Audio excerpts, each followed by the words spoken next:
그렇게 저기 알려주시면 감사하겠습니다. 하나님 말씀은 마태복음 11장 2절에서 11절 말씀입니다. 마태복음 11장 2절에서 11절 말씀입니다. 저와 여러분이 다 같이 한 목소리로 함께 읽도록 하겠습니다. 요한이 옥에서 그리스도께서 하신 일을 듣고 제자들을 보내어 예수께 여짜오되 오실 그이가 당신이오니이까 우리가 다른 일을 기다리오리이까. 예수께서 대답하여 이르시되 너희가 가서 듣고 보는 것을 요한에게 알리되 맹인이 보며 못 걷는 사람이 걸으며 나병 환자가 깨끗함을 받으며 못 듣는 자가 들으며 죽은 자가 살아나며 가난한 자에게 복음이 전파된다 하라. 누구든지 나로 말미암아 실족하지 아니하는 자는 복이 있도다 하시니라. 그들이 떠나매 예수께서 무리에게 요한에 대하여 말씀하시되 너희가 무엇을 보려고 광야에 나갔더냐? 바람에 흔들리는 갈대냐? 그러면 너희가 무엇을 보려고 나갔더냐? 부드러운 옷 입은 사람이냐?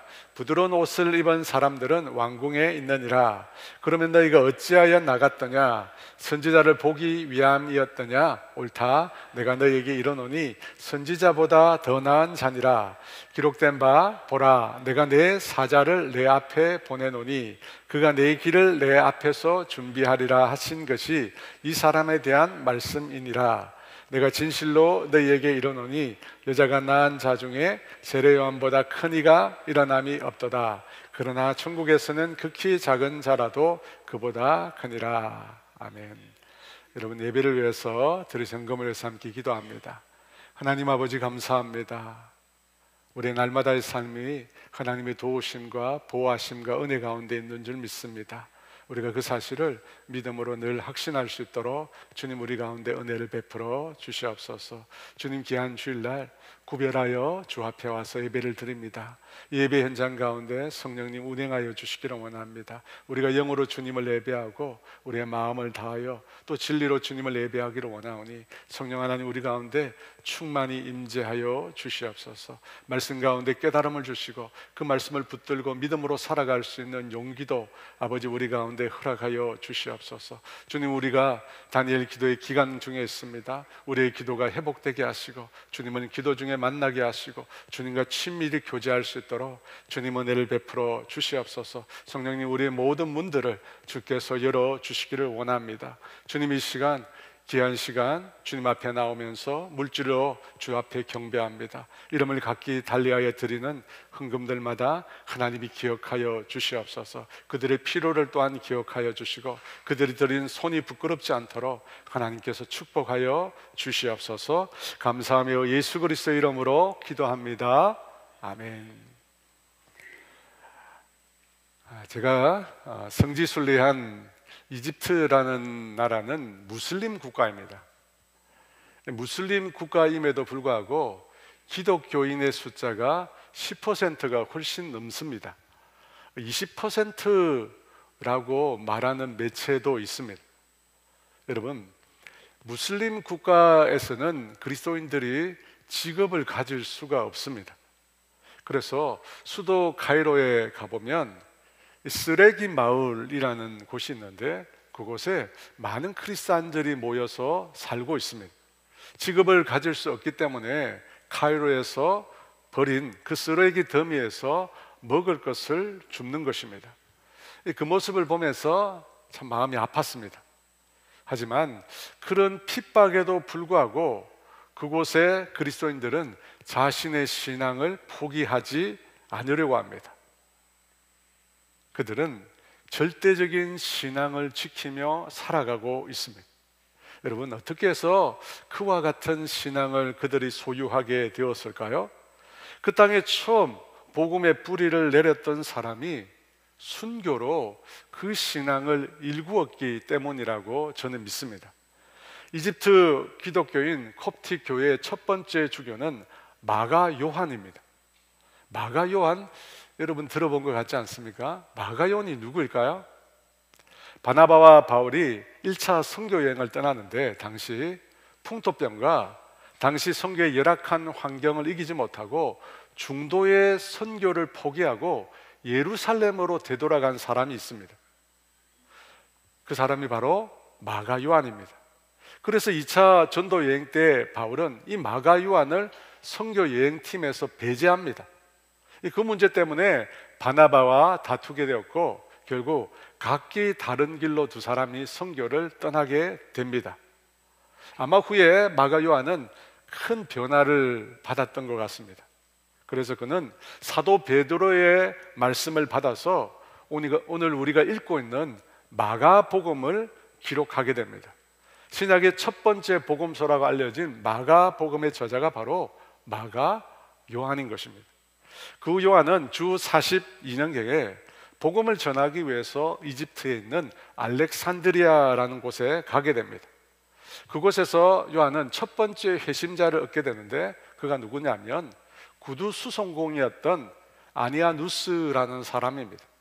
전승에 따르면 이 구두 수송공인 아니아누스가 바늘에 손이 찔렸는데 피가 그치질 않았다고 합니다.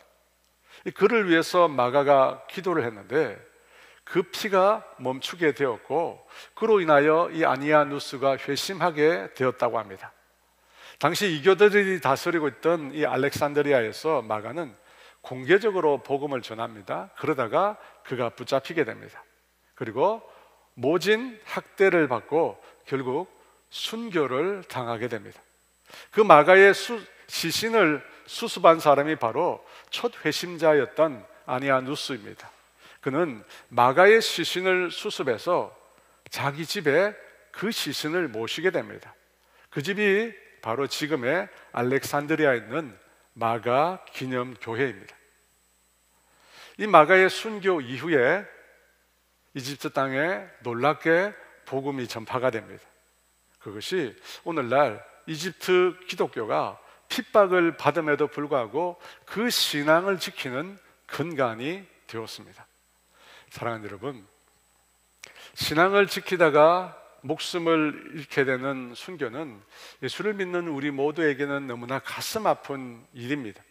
그럼에도 주님은 그 순교의 피를 통해서 당신의 교회를 세우시고 그 교회를 지켜 나가십니다. 그런 면에서 보면 순교의 피는 결코 헛된 것이 아닙니다. 저는 오늘 신약 성경의 첫 순교자였던 한 사람을 여러분에게 소개하고자 합니다.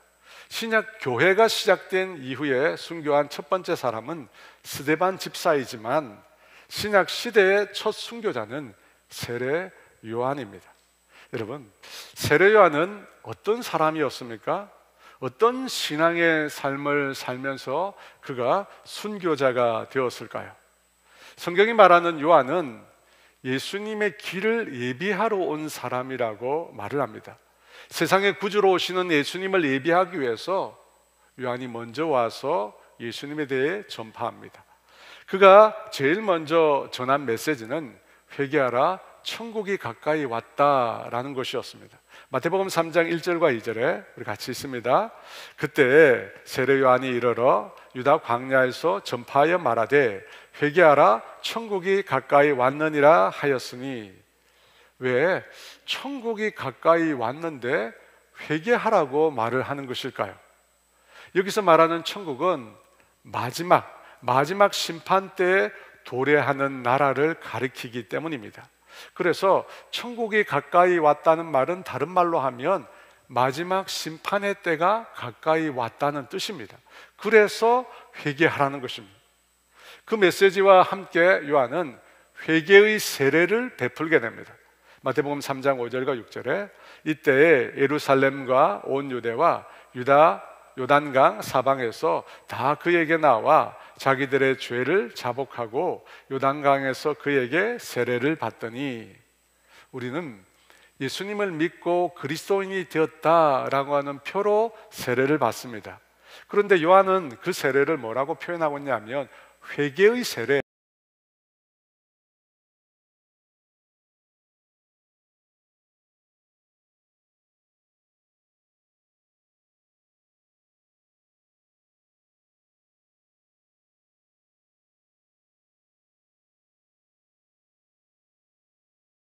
세례의식은 구약 성경에는 나오지 않습니다. 여러분 곰곰이 한번 생각해 보세요. 구약 성경에 세례를 받았다는 사람이 있습니까? 없습니다. 이 세례의 기원은 신구약 중간기 시대에 금욕주의다, 자신의 삶을 절제하는 사람들이 행한 것으로 알려져 있습니다. 그들은 죄에 대한 성화, 그리고 자기 공동체에 입교하는 의식으로 물 세례를 행했습니다. 아마도 요한도 그 공동체의 영향을 받은 것 같습니다. 하지만 여러분, 이 물 세례는 완전한 죄 사함, 구원을 가져다 주는 것은 아니었습니다. 요한도 분명히 그것을 인식하고 있었습니다. 주는 것은 아니었습니다. 요한도 분명히 그것을 인식하고 있었습니다. 그래서 이런 말을 합니다. 마태복음 3장 11절 말씀 같이 있습니다. 나는 너희로 회개하게 하기 위하여 물로 세례를 베풀거니와 내 뒤에 오시는 이는 나보다 능력이 많으시니 나는 그의 신을 들기도 감당하지 못하겠노라. 그는 성령과 불로 너희에게 세례를 베푸실 것이요. 요한이 자신이 베푼 세례를 가르쳐 회개시키기 위해서라고 말합니다. 하지만 그것에서 나아가서 어떻게 해요? 성령과 불로 세례를 받아야 한다라고 말을 하고 있습니다. 여러분, 요한이 베푼 세례는 회개의 세례였습니다. 회개의 세례는 죄 사함에 이르는 세계이기 때문에 죄인을 위한 세례입니다. 그런데 예수님께서 이 세례를 받으시려고 요한을 찾아오셨습니다. 마태복음 3장 13절에 이때 예수께서 갈릴리로부터 요단강에 이르러 요한에게 세례를 받으려 하시니, 여러분, 죄인이라면 당연히 요한의 세례를 받아야 합니다. 하지만 예수님은 어떻습니까? 예수님은 세례를 받으실 필요가 없습니다. 죄인이 아니시기 때문입니다. 예수님께서 동정녀의 몸에서 난 이유도 예수님께서 무죄하다는 사실을 보여주시기 위해서였습니다. 그래서 요한도 처음에는 예수님께서 세례를 받는다는 것을 거절하셨습니다. 그럼에도 예수님께서는 죄인들이 받는 회개의 세례를 요구하셨고 그 세례를 받으셨습니다. 여러분, 왜 그렇게 하셨을까요? 세례 받으실 필요가 없는 예수님은 왜 세례를 받으신 것일까요? 마태복음 3장 15절은 이렇게 말합니다. 같이 있습니다. 예수께서 대답하여 이르시되 이제 허락하라. 우리가 이와 같이 하여 모든 의를 이루는 것이 합당하라 하니라 하시니 이에 요한이 허락하는지라. 죄가 없으신 예수님께서 세례를 받으신 것은 모든 의를 이루기 위해서라고 합니다. 곧 예수님 자신을 통해서 하나님과 죄인 사이의 관계를 회복시키기 위해서라는 것입니다. 그래서 죄인이 받아야 할 세례를 대신 받음으로, 죄인이 받아야 할 세례를 예수님께서도 받음으로 자신과 죄인을 동일시하신 것입니다. 나도 죄인이라는 것입니다. 또 죄인을 대신하여 죽으실 것을 미리 이 세례 사건을 통해서 보여주신 것입니다. 여러분, 이렇게 세례 요한은 예수님의 길을 예비하고 있는 것입니다. 그런데 요한이 예수님의 길을 예비하면서 심판의 메시지와 회개의 세례를 베풀자 온 유대와 예루살렘 그리고 요단강 사방에서 수없이 많은 사람들이 요한에게 몰려왔습니다. 마태복음 3장 5절입니다. 같이 있습니다. 이때 예루살렘과 온 유대와 요단강 사방에서 다 그에게 나와. 여러분, 왜 사람들이 요한을 찾았을까요? 요한은 말 그대로 단지 광야에서 외치는 소리에 불과합니다. 여러분, 넓은 광야에서 아무리 소리쳐도 그 소리가 들리지 않습니다. 그런 한낱 작은 가르침에 불과한데 왜 당시에 그토록 많은 사람들이, 성경은 다라고 합니다. 다. 그토록 많은 사람들이 요한을 찾았을까요? 로마의 지배하에 심신이 병들고 영적으로 피폐해진 유다 백성들을 회복시켜줄 영적인 능력이 기존 유대 종교에는 없었기 때문입니다. 당시 종교 지도자들은 유다 백성들의 영적인 길잡이가 되지 못했습니다. 바리새파, 성경에 많이 나오죠. 그들은 내로남불의 사람들이었습니다. 백성들에게는 엄격한 율법주의를 내세우며 억압하면서도 정작 자신들은 뒤에서 가난한 과부들의 피를 빨아 자신의 배를 채웠습니다. 또 사두개파 사람들은 로마와 결탁해서 유다의 정치, 사회의 패권을 얻는 데만 혈안이 되어 있었습니다. 당시 유다 종교가 그랬습니다. 그래서 백성들은 영적인 안식처를 찾지 못했습니다. 그러자 영적으로 목마른 사람들이 요한에게로 몰려갔던 것입니다. 저는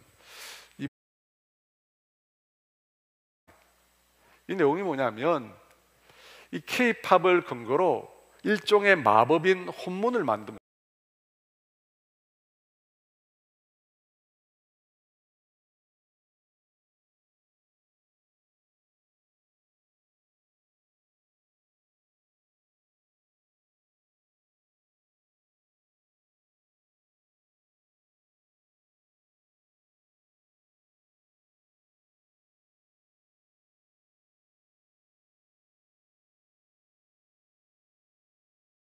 도 아닙니다. 귀신을 숭배하는 악한 종교입니다. 그런데 이 무속이 점점 더 우리나라에 확산되어 가고 있습니다. 과거에도 있었지만 점점 더 확산되어 가고 있습니다. 왜 이런 무속 신앙이 확산되어 갈까요? 통계에 따르면 2004년에 종교 인구, 그러니까 종교를 가지고 있는 인구가 57%였습니다. 근데 2023년에는 종교를 가진 인구가 36.6%로 줄어들었습니다. 무려 20%가 줄어드는 거죠. 기독교도 22%, 15% 이하로 떨어졌고요. 불교와 천주교도 마찬가지입니다. 줄어들었어요. 그걸 보면서 사람들이 뭐라고 얘기하냐면, 드디어 탈종교의 시대가 왔다, 탈종교의 시대가 왔다고 그렇게 주장을 합니다. 근데 여러분, 무속신앙은 어떻게 되었을까요? 무속신앙이 어느 정도인지 가늠할 수 있는 이 무속인의 숫자가 2000년도 초반에 20만 명이었는데 2023년도에는 80만 명으로 늘어났다고 합니다. 무속인의 숫자가. 그 중에 실제로 신당을 열고 무업에 종사하는 숫자가 40에서 60만 명에 이른다고 합니다. 여러분, 반면에 여러분 목회자 숫자가 굉장히 많은 것 같죠? 2019년에 목회자 숫자가 10만 명이었어요. 근데 코로나 이후로 교회가 2만 개 줄어들었으니까 목회자의 숫자도 그만큼 많이 줄어드는 것입니다. 여러분, 이 숫자가 무엇을 의미할까요? 숫자가 무슨 대수냐 할 수 있겠지만, 여러분, 이것은 기독교 신앙의 영향력이 우리나라에서 현격히 줄어들고 있다는 것을 말해주는 것입니다. 더 이상 교회에서 전하는 복음이 이 땅의 사람들의 영적인 필요를 채워주지 못하고 있다는 것의 증거입니다. 저는 사람들이 요한에게 몰려가는 그 모습을 보면서 이 땅의 사람들의 신앙을 생각하게 되었습니다. 수없이 많은 사람들이 무속으로 몰려가고 있습니다. 여러분, 우리에게 어떤 문제가 생긴 것일까요? 세례 요한에게로 사람들이 몰려가자 당시 종교 지도자들은 제사장과 레위인을 요한에게 보냅니다. 요한복음 1장 19, 20절에 유대인들의 예루살렘에서 제사장들과 레위인들을 요한에게 보내어 내가 누구냐 물을 때 요한의 증언이 이러하니라. 요한이 드러내어 말하고 숨기지 아니하니 드러내어 하는 말이 나는 그리스도가 아니라 한데, 이 그리스도라는 말은 기름 부음을 받은 자라는 뜻으로 메시아를 지칭합니다. 근데 요한은 자신이 메시아가 아니라고 합니다. 그 다음 엘리야냐고 묻는데 엘리야도 아니라고 합니다. 그러면 그 선지자냐고 묻습니다. 그 선지자는 모세와 같은 선지자를 말합니다. 그 질문에도 요한이 아니라고 대답합니다. 그러면 너는 도대체 누구냐 묻습니다. 그때 요한이 이렇게 또 대답을 합니다. 요한복음 1장 23절에 이르되 나는 선지자 이사야의 말과 같이 주의 길을 곧게 하라고 광야에서 외치는 자의 소리로다 하니라. 이사야 40장 3절에 나온 것처럼 주의 길을 곧게 하라고, 주님의 길을 미리 예비하는 사자라고 말을 합니다. 그 말을 하니까 유대인들이 또 묻습니다. 그리스도도 아니고 엘리야도 아니고 선지자도 아닌데 왜 세례를 베푸느냐? 여러분, 이 질문을 한 것은 당시 주류 유대 종교 집단의 특성을 보여줍니다. 왜 세례를 베푸느냐? 무슨 말입니까? 자기 자기 집단에게 속하지 않는 자가, 자기 말을 따르지 않는 자는 그 어떤 종교 행위도 할 수 없다는 겁니다. 너 마음대로 종교 행위를 하지 말라는 겁니다. 하지만 요한은 그런 지도자들의 권위를 전혀 따르지 않습니다. 왜냐하면 그가 행하고 말하는 모든 것들은 하나님께로부터 왔기 때문입니다. 그래서 요한이 그 다음에 이렇게 대답을 합니다. 요한복음 1장 26, 27절 말씀 같이 있습니다. 요한이 대답하되 나는 물로 세례를 베풀거니와 너희 가운데 너희가 알지 못하는 한 사람이 섰으니 곧 내 뒤에 오시는 그이라.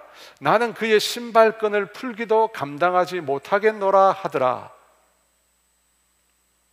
앞서 요한이 하나님의 말씀을 전하고 세례를 베풀 때 유다 지방과 예루살렘에서 요단강 사방에서 모든 사람들이 요한에게 몰려왔다고 했습니다. 사랑하는 여러분, 사람의 본성은 다른 사람이 나에게 관심을 갖게 되면, 다른 사람들이 나에게 관심을 갖게 되면, 소위 말해서 인기를 얻게 되면 사람은 어떤 본성을 나타냅니까? 모름지기 자기 자신을 드러내고 또 자기 자신에게 집중하게 됩니다. 그런데 요한은 참 다릅니다. 그의 말과 세례를 통해서 수없이 많은 사람들이 요한을 찾아왔습니다. 그리고 요한에게 세례를 받았고 심지어 예수님조차도 세례를 받으셨습니다. 그리고 요한을 찾아온 그 많은 사람들이 회개하고 그들의 삶이 변화되었습니다. 그럼에도 요한이 자신에 대해서 무엇이라고 성경이 말합니까? 나는 그의 신발끈을 풀기도 감당하지 못하겠다고 말합니다. 요한은 정말 그의 말처럼 오직 예수님만 말하고 오직 예수님만을 세상에 알리려고 애쓰고 있습니다. 그가 그렇게 할 수 있었던 것은 요한 자신이 누구며 자신이 무엇을 위해서 왔는지 분명히 알고 있었기 때문입니다. 자기가 누군지, 자기의 정체성과 자기의 사명이 무엇인지 알고 있었다는 것입니다. 그는 그리스도가 아닙니다. 그리스도의 길을 준비하기 위해서 온 자였다는 것입니다. 또 한 번은 요한의 제자들이 이번에는 요한에게 찾아와 이런 말을 합니다. 요한복음 3장 26절 같이 있습니다. 그들이 요한에게 가서 이르되 랍비여, 선생님과 함께 요단강 저편에 있던 이곳 선생님이 증언하시는 이가 세례를 베풀매 사람이 다 그에게로 가더이다. 여러분, 세례는 요한의 시그니처입니다. 그래서 세례 요한이라고 말하잖아요. 요한의 가장 대표적인 독특한 특징은 세례를 베푸는 것입니다. 그런데 예수님께서 요한이 세례를 베푸는 곳에서 그다지 멀지 않는 곳에서 예수님께서도 세례를 베풀기 시작했습니다. 그러자 어떤 일이 일어났습니까? 사람들이 다 예수님께로 몰려갔다고 합니다. 예수님에 대한 사람들의 관심,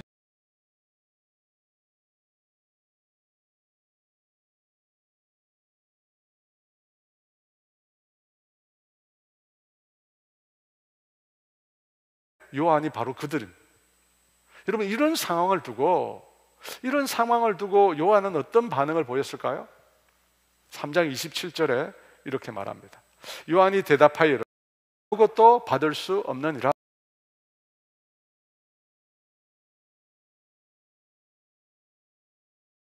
메시아라는 것입니다. 그러면서 자신은 또다시 내가 말한 바 나는 그리스도가 아니요 그의 앞에 보내심을 받은 자라고 한 것을 증언할 자는 너희니라.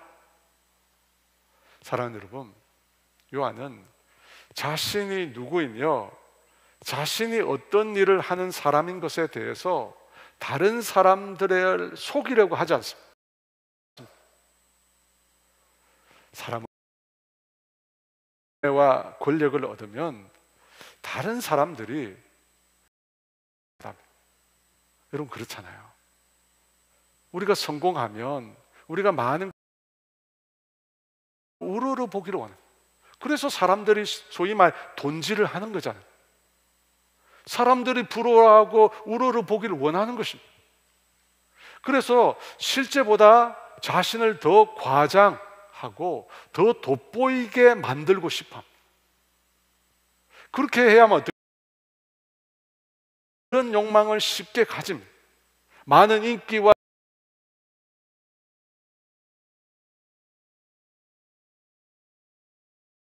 라고 생각합니다. 근데 여러분 과연 그럴까요? 성경은 교만한 마음은 인간이 타락한 것은 교만한 마음 때문이라고 말합니다. 아담은 피조물임에도 하나님처럼 자신의 위치에서 벗어난 마음, 자신을 과장하는 것, 여러분 이게 여러분 이 교만이 우리를 병들게 합니다. 우리를 망하게 하는 것입니다.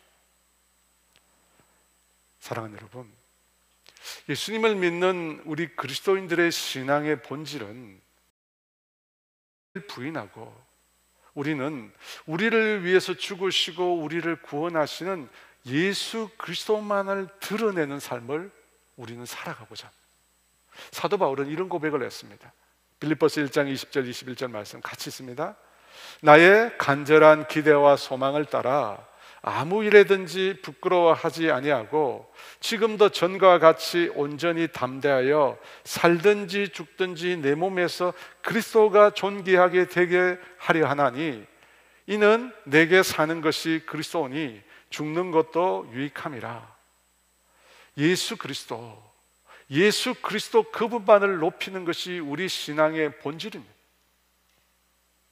저는 한국 기독교가 힘을 잃은 이유가 바로 이것이라고 생각합니다.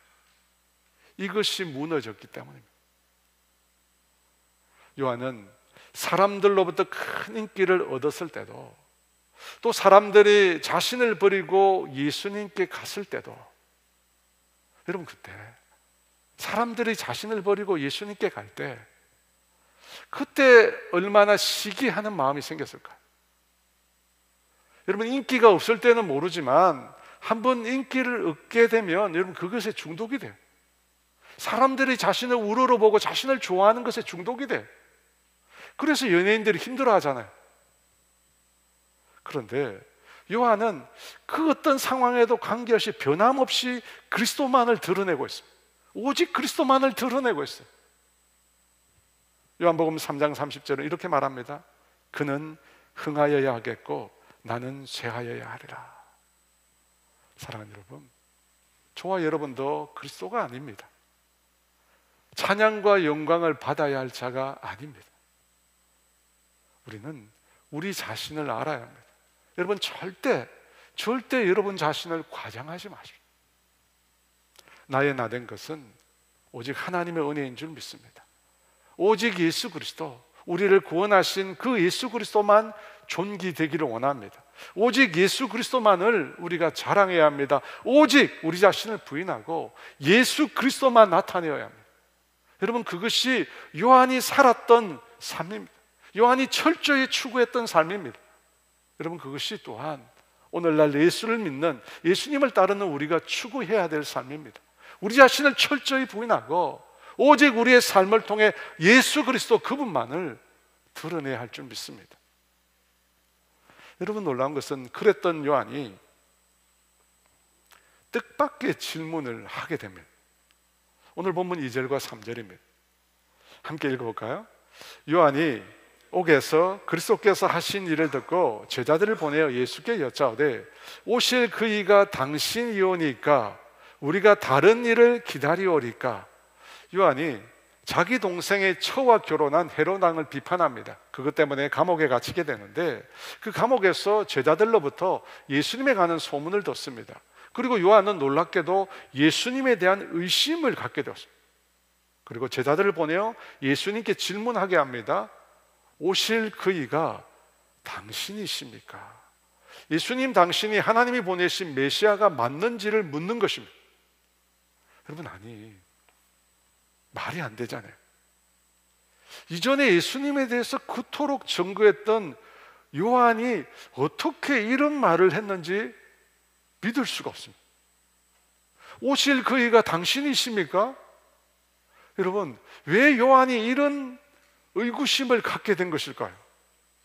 왜냐하면 요한이 생각했던 메시아는 심판주로 오실 메시아였기 때문에, 회개하라, 천국이 가까이 왔다, 심판이 다가왔다는 것입니다. 그래서 회개의 세례를 베풀었습니다. 심판을 대비하기 위해서 한 것입니다.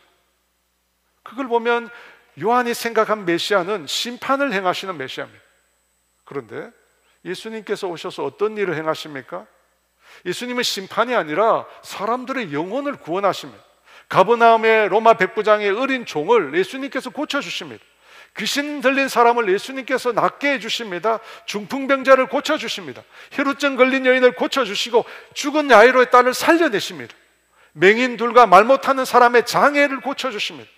놀랍게도 심판을 행하시는 것이 아니라 놀라운 기적과 병고침을 통해서 과연 메시아가 맞느냐, 그런 의심에 대해서 예수님께서 본문 4절과 5절에 이렇게 말씀하십니다.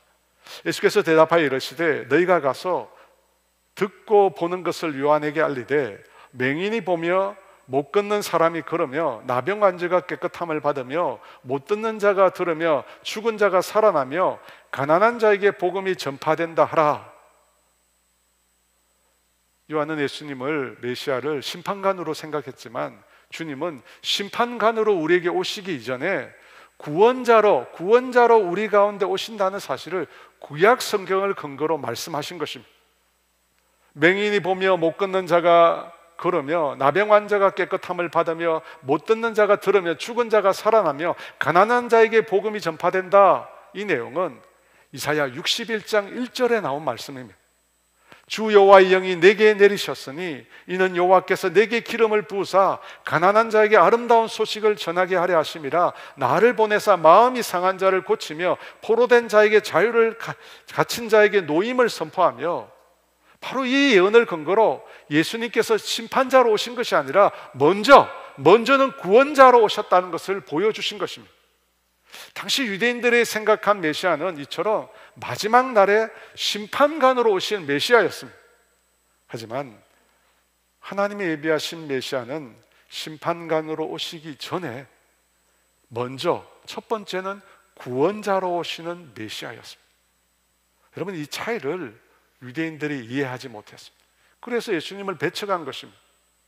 그런 오해를 예수님께서 요한에게 풀어서 말씀해 주신 것입니다. 여러분, 그러고 난 다음에 예수님께서 요한에 대해서 말씀하시게 됩니다. 여러분, 예수님께 앞서 예수님의 길을 준비하겠다고 자신은 광야에 외치는 소리라고 요한이 당당히 말을 했잖아요. 그런데 제자들을 통해서 예수님께 묻는 이 의문, 이 질문을 보면 요한은 세상을 구원하러 오신 예수님에 대해서 전혀 알지 못하고 있었던 것입니다. 그러면서 고작 하는 말이 오실 그이가 당신이십니까? 아니면 우리가 다른 사람을 기다려야 합니까? 라고 말을 한 것입니다. 여러분, 예수님의 입장에서 보면 이 요한의 말이 다분히 좋지 않게 들렸을 것입니다. 너가 나를 의심하는구나. 요한의 이 의심을 통해서 요한에 대한 예수님의 생각을 바꿀 수 있습니다.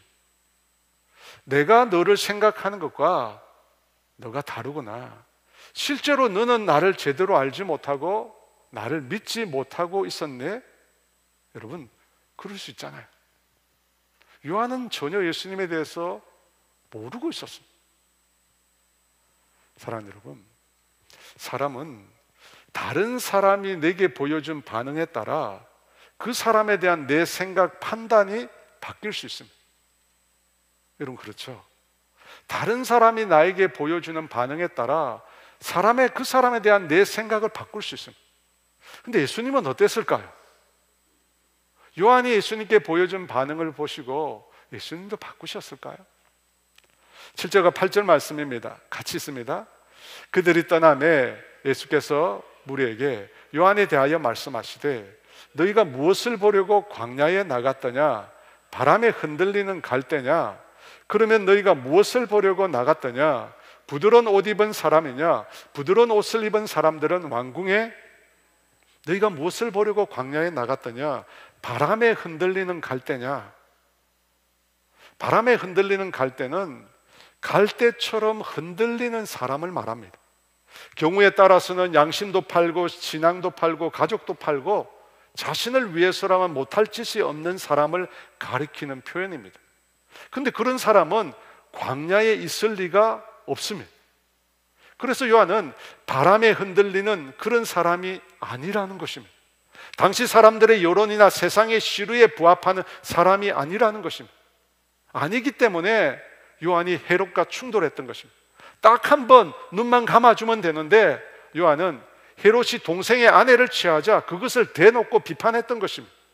그것 때문에 악명 높은 마케로스 요새 지하 감옥에 갇히게 됩니다. 그리고 그곳에서 목숨을 잃게 됩니다. 그것을 보면 요한은 바람에 흔들리는 갈대와 같은 그런 기회주의자가 아니었던 것입니다. 또 다른 한편 요한은 안락과도 거리가 먼 사람입니다. 왕궁이 아니라 수평선 너머까지 아무것도 보이지 않는 황량한 광야에 홀로 거주했던 사람입니다. 부드럽고 화려한 것과는 전혀 거리가 먼 거칠고 싸구려 약대 트롯을 입었던 사람입니다. 예수님께서 요한에 대해서 이런 말씀을 하셨습니다. 여러분, 요한에 대한 예수님의 평가가 어떻습니까? 비록 요한이 예수님에 대한 의문을 표했지만 예수님은 그것과 전혀 상관없이 요한의 그 인격과 그의 삶을 칭찬하고 계십니다. 그리고 계속 이렇게 말씀하십니다. 9절에 그러면 너희가 어찌하여 나갔느냐? 선지자를 보기 위함이었더냐? 옳다. 내가 너희에게 이르노니 선지자보다 더 나은 자니라. 무엇을 보려고 광야를 나갔느냐? 선지자냐? 옳다. 맞다. 그는 선지자보다 더 훌륭한 자다. 예수님은 요한을 가리켜 선지자라고 합니다. 선지자보다 더 훌륭한 자라고 합니다. 아니, 선지자면 선지자지 선지자보다 훌륭한 자는 뭡니까? 여러분, 선지자는 하나님의 말씀을 전하는 자입니다. 그런 의미에서 요한이 전하는 하나님의 말씀은 너무나 중요한 메시지였습니다. 왜 그렇습니까? 세상의 구원자가 되시는, 이 세상을 구원하러 오신 예수님에 대해서 직접 그가 증거했기 때문입니다. 그래서 선지자보다 나은 자라고 말씀하신 것입니다. 사랑하는 여러분, 요한을 대하고 요한의 삶을 평가하는 이 예수님의 모습에서 우리는 아주 귀한 교훈을 하나 얻게 됩니다. 분명히 요한은 예수님을 증거했습니다. 하늘에서 내려온 메시아라고 했습니다. 성령과 불로 세례를 줄 뿐이라고 했습니다. 세상 죄를 지고 가는 하나님의 은인 양이라고 했습니다. 그랬던 요한이 예수님에 대해서 의심을 품었습니다. 오실 그이가 당신입니까? 우리가 또 다른 사람을 기다려야 합니까?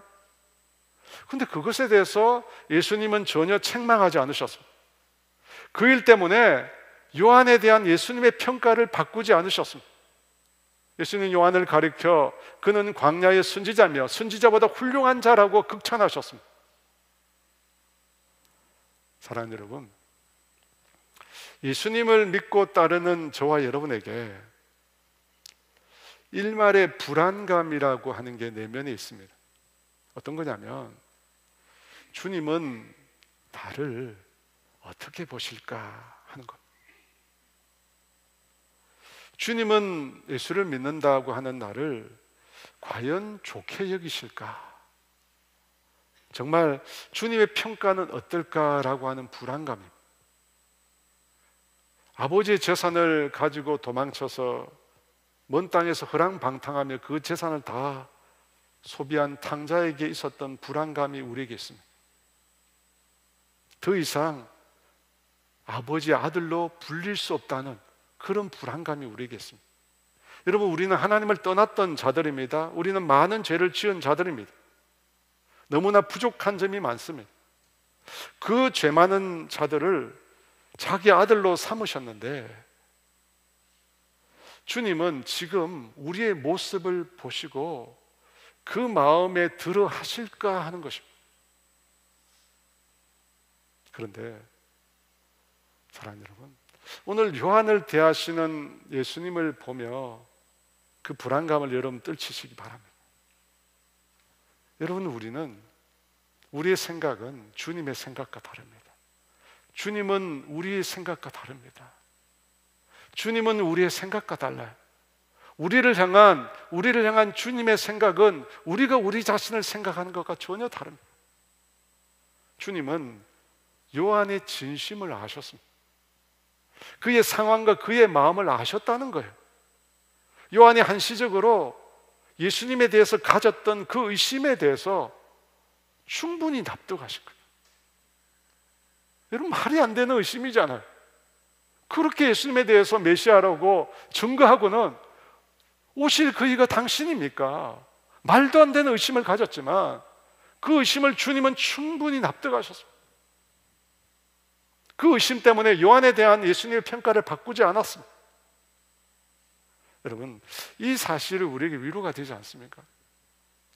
사람들 중에는 다른 사람이 나에 대해서 어떻게 생각하느냐에 대해서 전혀 관심이 없는 분도 간혹 있지만, 여러분, 우리 대부분 그렇지 않잖아요.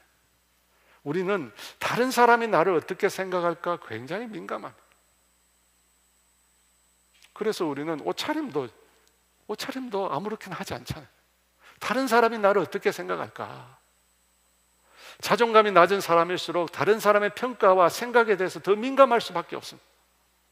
여러분, 그런 분들이 때로 내가 사람들에게 오해를 받는다, 혹은 사람들은 나를 정말 잘 모르는 것 같다, 그래서 그런 사실 때문에 속상해하는 분들이 있습니다. 속상해요. 사람들이 나를 정말 모르는 것 같아. 그런 분들에게 오늘 우리 주님이 보이신 이 태도는 위로가 될 것입니다. 여러분, 주님은 여러분을 아세요. 정확히 아십니다. 정확히 아세요. 여러분 마음 속에 있는 주님을 향한 마음 정확히 아십니다. 그러니까 여러분, 불안해하지 마십시오. 물론 죄를 짓고 당당하라는 뜻은 아닙니다. 여러분 마음을 주님이 아신다는 거예요. 주님이 아세요. 고린도전서 4장 4절 하반절에서 5절은 이렇게 말합니다. 함께 볼까요? 다만 나를 심판하시는 이는 주시니라. 그러므로 때가 이르기 전 곧 주께서 오시기 전까지 아무것도 판단하지 말라. 그가 어둠에 감추인 것들을 드러내고 마음의 뜻을 나타내시리니 그 각 사람에게 하나님으로부터 칭찬이 있으리라. 주님은 우리의 속마음 속뜻을 아시며 감추어진 것도 다 아세요. 아세요. 여러분, 이 주님의 마음, 우리를 향한 이 주님의 마음을 정말 여러분이 알았으면 좋겠어요. 저와 여러분을 향한 주님이 갖고 있는 그 마음을 아셨으면 좋겠어요. 너희를 향한 내 생각은 평안이요 재앙이 아니라 너희에게 미래와 희망을 주시는 것, 너희에게 미래와 희망을 주는 것입니다. 이게 주님의 마음이에요. 사랑하는 여러분, 우리 안에는 영적 전쟁이 있습니다. 근데 그 영적 전쟁이 마귀와의 전쟁만 있는 게 아니에요. 여러분, 그 영적 전쟁은 우리 안에 있는 생각의 전쟁이에요. 생각의 전쟁. 우리 안에 육신의 생각, 자아의 생각이 있습니다. 반면에 하나님을 믿고 난 다음에 우리 안에 영의 생각, 성령님의 생각, 주님의 생각이 또 만들어졌습니다. 여러분, 이 두 가지 생각이 우리 안에서 끊임없이 싸우고 있어요. 끊임없이 싸우고 있어요. 한 번은 병원 신방을 갔습니다. 제가 몇 번 얘기 드린 건데요, 환자가 여자 의사 선생님입니다. 의사 선생님이 입원한 거예요. 둘째를 출산하고 출산한 지 3개월이 넘은 시점입니다. 3개월이 넘었으면 아이가 100일이 됐을 텐데, 그런데 병원에 입원을 했다는 것입니다. 저는 출산 이후에 많이 아픈 줄 알았습니다. 그런데 병원에 막상 가보니까 특별한 병이 있어서 병원에 입원한 게 아니었습니다. 출산 이후에 몸이 좀 힘들어서 애를 누구에게 맡기고 쉬고 싶어서 병원에 들어온 것이었습니다. 이 얘기를 나누다 보니까 제가 볼 때 이분의 문제는 뭔가 마음의 문제가 아니라 영적인 문제 같았어요. 출산을 전후해서 그때부터 교회를 안 나간 거예요. 신앙생활 열심히 안 하는 것이 이분의 문제처럼 보였습니다. 얘기를 다 들어주고 난 다음에 제가 기도를 해주었습니다. 제 마음으로 어떤 생각을 했냐면, 신앙의 열심을 가지라, 열심을 가지라, 그 기도를 해야겠다 하고 손을 들어서 안수를 하려고 했습니다. 기도를 시작하면서 첫 마디에 제가 그렇게 했습니다. 주님, 주님이 하고 싶은 말씀을 해 주십시오 라고 기도를 시작하는데, 놀랍게도 제 입에서 사랑한다는 말이 나와요. 사랑한다. 주님이 너무나 사랑하는 딸이라고, 주님의 눈에 넣어도 아프지 않는 딸이라고 계속 그런 말만 하고 축복만 하는 거예요. 기도를 하면서도 제가 이상한 거예요. 제가 의도한 대로 전혀 기도하지 않는 거예요. 아니, 권면을 해야 되는데 계속 사랑한다고만 얘기하니까. 침방을 마치고 돌아오는 차에서 주님께 물었습니다. 주님, 그 기도가 아니잖아요. 근데 왜 사랑한다는 말만 계속 이렇게 말을 합니까? 그때 제 마음속에 주님이 주신 마음이 있었어. 내가 그 딸을 너무 사랑해. 그 표현 그대로, 내 눈에 넣어도 아프지 않을 만큼 그 딸을 사랑해. 그 말을 듣는데 제 눈에서 눈물이 나더라. 제가 본 것과 제가 생각한 것과 주님의 마음이 너무 다른 거예요. 저는 권면해야 된다고 했는데 주님은 사랑한대.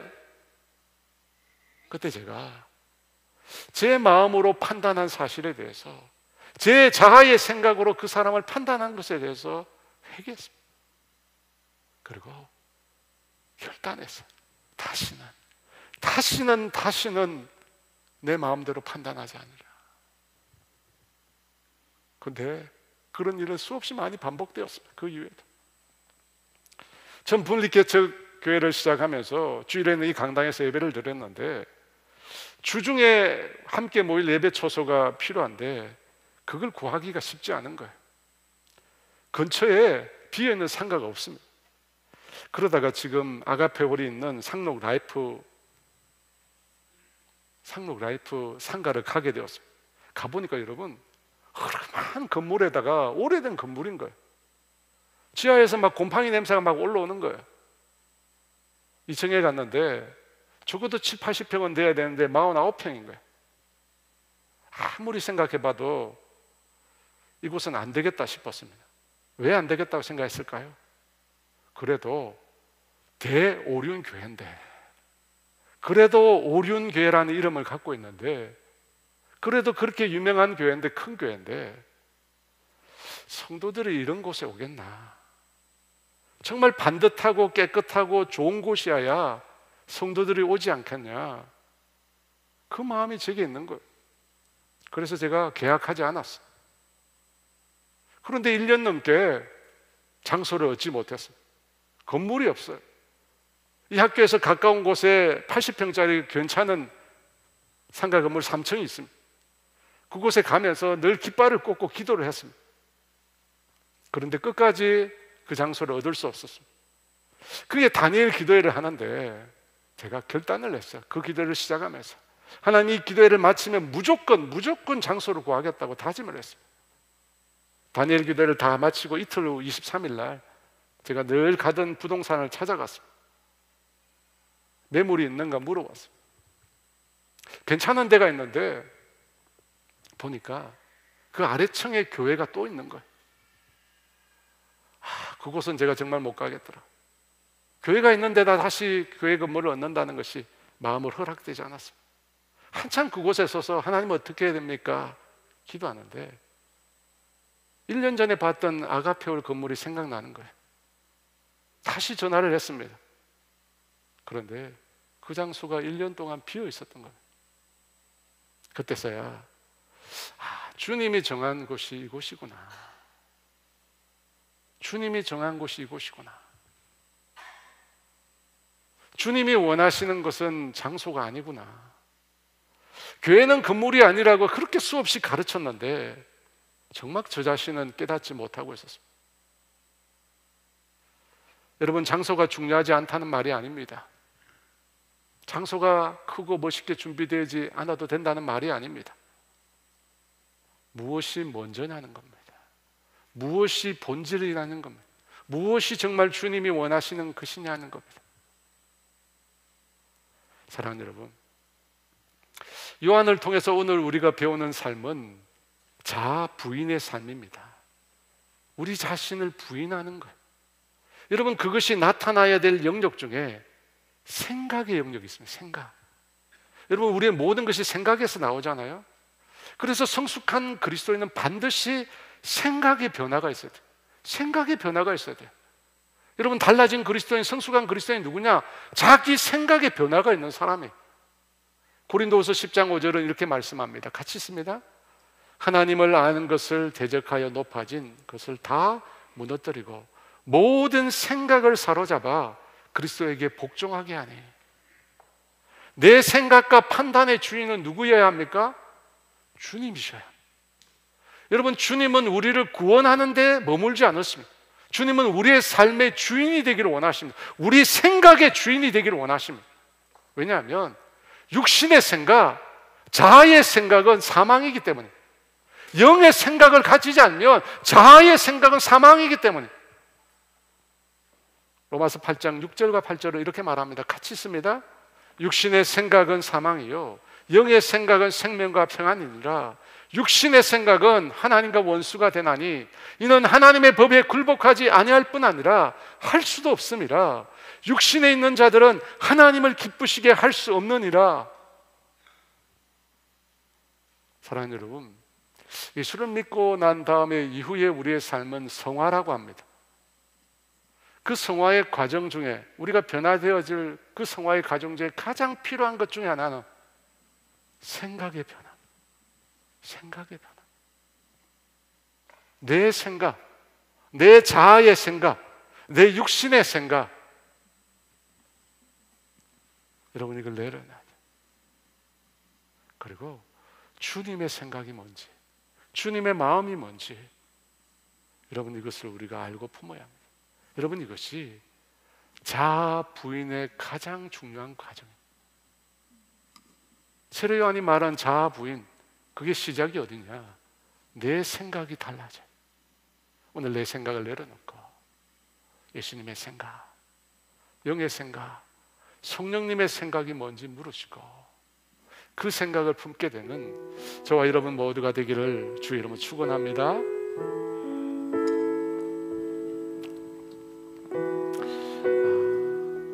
나는 아무것도 아닙니다는 찬양인데요, 이 찬양 들으며 우리 자신의 모든 걸 부인하고 주님 앞에 주님만 드러내기 위해 나아가면 좋겠습니다. 함께 찬양합니다. 나는 아무것도 아닙니다. 주님의 사랑이 없으면 나는 아무것도 모릅니다. 주님의 지혜가 없으면 나는 아무것도 못합니다. 주님의 능력이 없으면 나는 한순간도 못 삽니다. 주님의 생명이 없으면 이제 내가 사는 것 아니요 그리스도 내 안에 사시니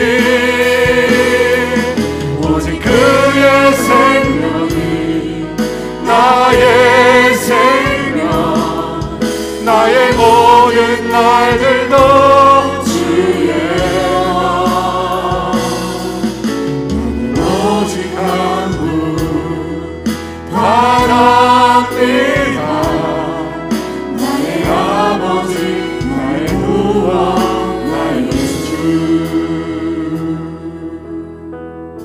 우리 한 번 더 찬양할까요? 나는 아무것도 아닙니다. 나는 아무것도 아닙니다. 주님의 사랑이 없으면 나는 아무것도 모릅니다. 주님의 지혜가 없으면 나는 아무것도 주님의 능력이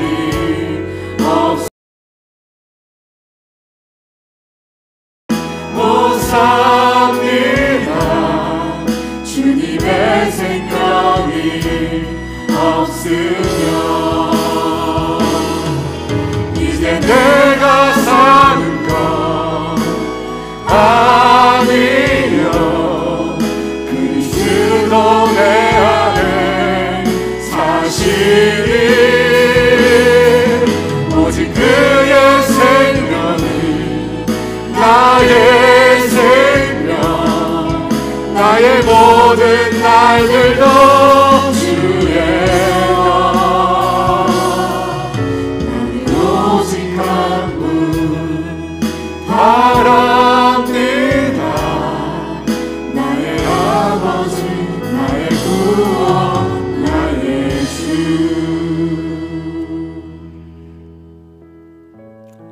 예수님 당시 세례 요한 당시 여러분 유다에 얼마나 많은 종교 지도자들이 있었을까요?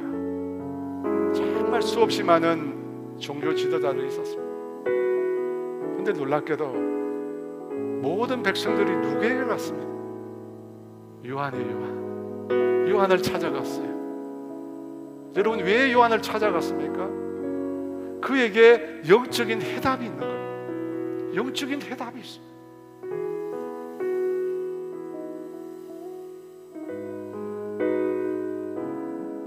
저와 여러분에게 영적인 해답이 있는 사람 되고 싶습니다. 요한이 말한 게 무엇이옵니까? 나는 그리스도가 아니라 나는 그리스도가 아니라. 여러분 우리가 추구해야 될 영적인 해답, 영적인 우리의 삶의 추구 뭡니까? 오직 예수 그리스도입니다. 오직 예수 그리스도. 자아를 부인하고 오직 예수 그리스도만. 사랑하는 여러분, 우리의 영적인 변화, 우리가 새로워지는 것,